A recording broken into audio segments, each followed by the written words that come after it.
Hello everyone, I am ममता। तो हम English grammar में कुछ ऐसी चीज़ें पढ़ रहे थे जिसमें अक्सर हम क्या हो जाते हैं, कंफ्यूज हो जाते हैं। तो उसी सीक्वेंस में आगे है आज वॉज और वर के बारे में। वैसे हम वॉज और वर के बारे में थोड़ा सा टेंस में पढ़ चुके हैं जब हम पास्ट टेंस की बात कर रहे थे। वॉज और वर कहाँ पे आता है वो भी अभी देखेंगे। जब हम पास्ट टेंस को पढ़ रहे थे तो वहां पे हमने वॉज वर का जो हेल्पिंग वर्ब का यूज था वो देखा था। तो वॉज और वर के बारे में वहां भी हमने पढ़ा था। उसके बाद और चीजें भी होती है, सिर्फ टेंस तक ही वॉज और वर सीमित नहीं है। उसके अलावा और ऐसी कौन सी जगह पे वॉज और वर का यूज होता है वो हम देखेंगे आज। तो देखते हैं, वॉज से शुरुआत करते हैं और इसके बाद वर के बारे में भी देखेंगे। वॉज और वर को इसलिए एक साथ लिया है क्योंकि वॉज और वर नॉर्मली एक ही टेंस में एक ही जैसे सेंटेंसेस में आता है, लेकिन वॉज किसी पर्टिकुलर सब्जेक्ट के साथ आता है और वर भी क्या आता है, किसी पर्टिकुलर सब्जेक्ट के साथ आता है। तो वॉज की जब बात करते हैं, अगर हम वॉज और वर को ऐसे नॉर्मली देखें तो इसका मतलब होता है था या थे, जो भी था। इस तरह की जो चीजें आएंगी तो वो क्या आएगा, वॉज और वर में आएगा। यानी कि बात किसकी हो रही है, पास्ट की हो रही है। पास्ट के बारे में जब सेंटेंसेस हैं, पास्ट के बारे में जब कुछ कहा गया है, कुछ बोला जा रहा है, तो वो क्या है हमारा, वो वहां पे क्या आएगा, वॉज और वर आएगा। लेकिन सारे पास्ट में वॉज और वर नहीं आएगा, ये भी हमें पता है, और चीजें भी आती हैं। लेकिन जब भी वॉज और वर आएगा उसका मतलब क्या है, वो चीज क्या है, पास्ट की है, यानी कि बीते हुए समय की है। तो वॉज आता है ही, शी। वॉज किस सब्जेक्ट के साथ में था, ही यानी वह मेल के लिए या मैन के लिए, शी फीमेल या वेमेन के लिए, it any name singular number, यानी एनी नेम का मतलब किसी पर्टिकुलर पर्सन का नाम हो सकता है, किसी एक चीज का नाम हो सकता है। तो वहां पे क्या आएगा, वॉज आएगा। और वॉज इसके साथ ये तो आएंगे ही आएंगे जब सब्जेक्ट की बात होगी। इसके साथ और क्या चीजें होंगी, ही, शी, इट, एनी नेम, कोई सिंगुलर नंबर, या फिर इसके साथ क्या होगा, पास्ट भी होना चाहिए। ऐसा नहीं है कि ही, शी, इट के साथ आप वॉज लगा रहे हो और आप सोच रहे हो कि ये सेंटेंस प्रेजेंट या फ्यूचर का कुछ बोल लूं या फिर इस तरह की बात करने की कोशिश करूं, तो वहां पे फिर वॉज नहीं आएगा, वहां पे फिर कुछ और चीजें आएंगी। तो हमने एक चीज देखी कि जो वॉज और वर है जो पास्ट में यूज होता है, वॉज आता है हमारा ही के साथ, शी के साथ, इट के साथ, एनी नेम, कोई भी नाम हो सकता है, राधा, राधा, मनीष, मनोज, कुछ भी हो सकता है। सिंगुलर नंबर यानी कि जहां पे किसी एक सिंगल चीज की बात हो रही हो, सिंगल चीज के बारे में बात हो रही हो, तो क्या आएगा, वॉज आएगा। तो पहला पॉइंट या पहला रूल क्या कहता है कि जो वॉज है वो किस में यूज होता है, पास्ट में यूज होता है। वॉज और वर पास्ट में यूज होगा, लेकिन पास्ट में किस तरह से यूज होगा वो भी हम देखेंगे, आगे आने वाले पॉइंट भी देखेंगे। इसमें इस तरह से ये कैसे अलग है। तो पास्ट में यूज होगा, जैसे हम कुछ कहना चाह रहे हूँ, she was unwell last week. हम क्या कह रहे हैं, अब यहाँ पे जो वीक है वो क्या है, लास्ट है, यानी कि ये पास्ट टाइम है, यानी कि पास्ट की बात हो रही है यहाँ पे। तो क्या आ जाएगा, शी वॉज। वॉज क्यों आया, क्योंकि पास्ट की बात है। अनवेल लास्ट वीक, यानी कि पिछले हफ्ते वो बीमार थी या स्वस्थ थी, ठीक नहीं थी। तो she was unwell last week. अब लास्ट वीक मतलब बीत गया जो समय, तो बीता हुआ समय है तो क्या आएगा, वॉज आएगा, इसलिए वॉज आया है यहाँ पे। अगला सेंटेंस देखते हैं, I was tired. I was tired यानी कि मैं थका हुआ था या थकी हुई थी। तो क्या आएगा यहाँ पे, आई वॉज टायर्ड। आई के साथ वॉज आया। अब टायर्ड क्या है, जो वर्ब की नॉर्मली जो थर्ड फॉर्म आती है वहां पे क्या आता है, टायर्ड आता है। तो आई वॉज टायर्ड, इसको भी ध्यान नहीं रखेंगे, अभी हम इसके बारे में और पढ़ेंगे ज्यादा अच्छे से। तो आई वॉज टायर्ड आएगा, ठीक है। तो ये क्या हो गया, पास्ट की बात हो गई। इसके बाद अगर हम और कहाँ पे चीजें आती हैं, वॉज कहाँ पे आता है, तो जब मैंने शुरू में बताया था कि जो हम टेंस में पढ़ा था, तो पास्ट कॉन्टिन्यूअस में भी क्या आएगा, पास्ट कॉन्टिन्यूअस में भी वॉज और वर आता है। वर आता है अलग सब्जेक्ट के साथ और वॉज आता है अलग सब्जेक्ट के साथ। हम पहले वॉज को देख रहे हैं, इसके बाद वर को देखेंगे।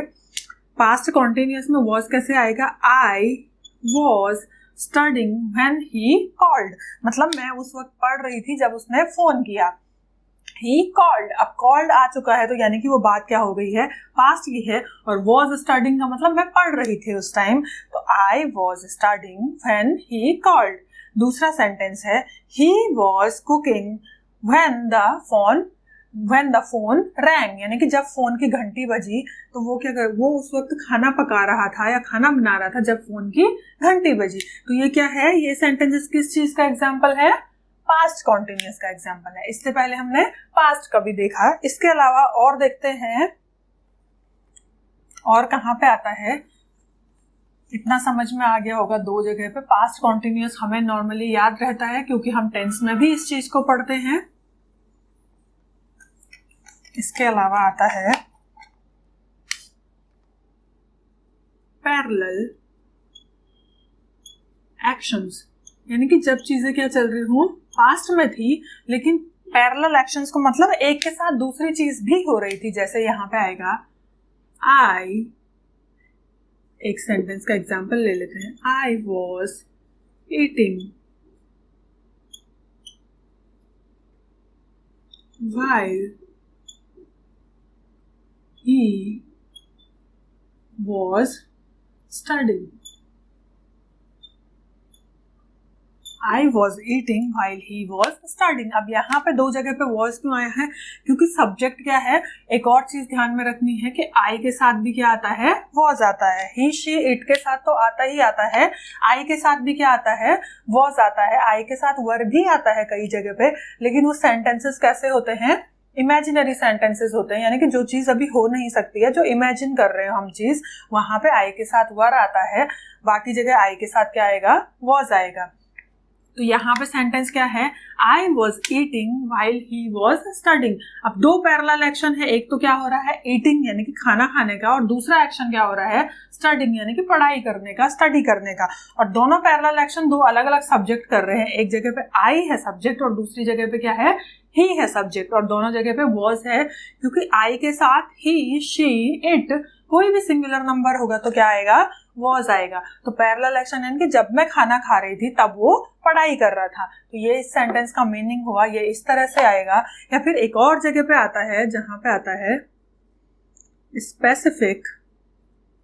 स्पेसिफिक पॉइंट ऑफ टाइम, यानी कि हम किसी स्पेसिफिक पॉइंट की बात कर रहे हो टाइम के, और वो टाइम कैसा हो, पास्ट हो, बीता हुआ समय हो। स्पेसिफिक पॉइंट ऑफ टाइम में जैसे हो जाएगा, एक सेंटेंस का एग्जांपल ले लेते हैं, he was in college when he started debating. When he started debating, तो ये यहाँ पे क्या आ गया, he was in college, यानी कि बात किसकी हो रही है, स्पेसिफिक पॉइंट ऑफ टाइम क्या है यहाँ पे, कॉलेज है, यानी कि वो कॉलेज में था जब उसने क्या किया, जो बहस थी, जो डिबेट का जो चीज होती है वो करना शुरू किया, डिबेट करना शुरू किया, तो वो कहाँ था, कॉलेज में था। तो वॉज के बारे में इतना समझ लिया होगा कि पास्ट में यूज होता है, पास्ट कॉन्टिन्यूअस में यूज होता है, पैरेलल एक्शंस को दिखाने के लिए यूज होता है, या फिर स्पेसिफिक पॉइंट ऑफ टाइम को दिखाने के लिए यूज होता है। अब वर के बारे में देख लेते हैं। वर के बारे में क्या है,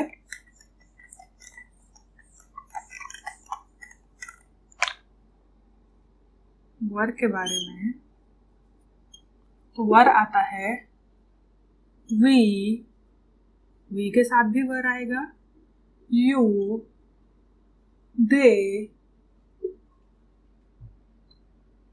many things,